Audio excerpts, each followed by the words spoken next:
Na Mungu akamwambia Ibrahimu, kwa kuwa kunizuilia mwanao pekee Isaka, basi nitakupa uzao kuliko hata nyota za mbinguni na kuliko hata mchanga wa bahari.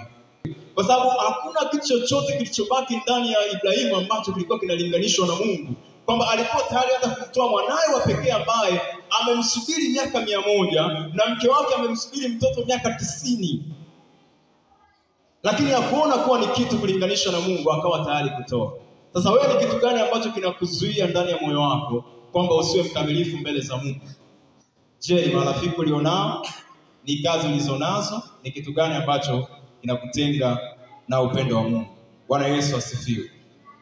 Kwa hiyo ukitaka kuwa Mkristo kweli kweli, lazima ujikane kwanza, uwe wazi mbele za Mungu, moyo wako uwe tupu mbele za Mungu. Alafu Mungu mwenyewe anakuja anakupangilia upya, anakujenga upya. Tuweza kujikana ni kuacha yote, maana unatengeneza uwazi kwenye maisha yako. Alafu Mungu anakuja anajenga kwenye ule uwazi. Mungu anakupa mawazo mapya, Mungu anakupa mtazamo mpya, Mungu anakupa marafiki wapya, Mungu anakupa hata kazi mpya. Bwana Yesu asifiwe. Kwa hiyo kujikana ni moja ya gharama ambayo kama Mkristo lazima ukubali kuilipa. Hata wanafunzi wa Yesu, kila mmoja alikuwa ni mtoza ushuru. Mtoza ushuru alikuwa ni mabosi enzi hizo, walikuwa na pesa nyingi. Tunakumbuka habari za Simoni Petro na ndugu yake anaitwa Andrea, walikuwa wakivua samaki. Yesu akamwambia, nifuate, kuanzia leo mtakuwa wavuvi wa watu. Wakakubali kuacha yote na kumfuata Yesu Kristo. Bwana Yesu asifiwe. Je, wewe umekubali kuacha nini kwa ajili ya Yesu? Umekubali kuacha nini kwa ajili ya Yesu? Tuangalie kitabu cha Wafilipi sura ya 3 mstari wa 7 na wa 8. Kitabu cha Wafilipi sura ya 3 mstari wa 7 na wa 8. Naomba nisome mwenyewe kwa kuokoa muda. Anasema, haya ni maneno ya mtume Paulo, anakiri kusema kwamba, lakini mambo yalikuwa na faida kwangu, na nilihesabu kuwa hasara kwa ajili ya Kristo.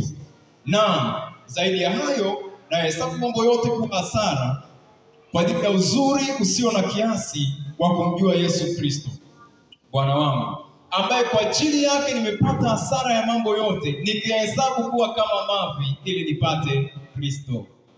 Bwana Yesu asifiwe. Biblia haina ukakasi. Paulo anasema nikahesabu mambo yote kuwa kama nini? Mavi kwa ajili ya Kristo. Yale yote yalikuwa na faida kwangu na nilihesabu kuwa hasara.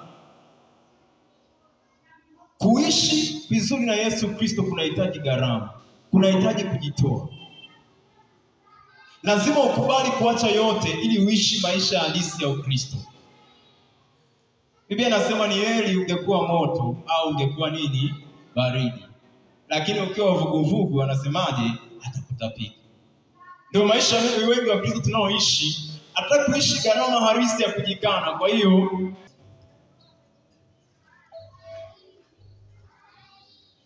kama kuna mtu atanitangulia kufika asomee Yeremia 7, basi ngoja nisome mwenyewe. Yeremia, mtaiba na kuua na kuzini na kuapa kwa uongo na kumfukizia bahari uvumba na kuifuata miungu mingine ambayo hamkuijua, kisha mtakuja na kusimama mbele zangu katika nyumba hii itwayo kwa jina langu na kusema tumepona, ili mpate kufikiri nimeliona jambo hili, asema Bwana. Bwana Yesu asifiwe. Kwamba je, mtaiba, mtazini, mtaapa kwa uongo, mtaabudu miungu mingine, hapo mtakuja mseme tumepona.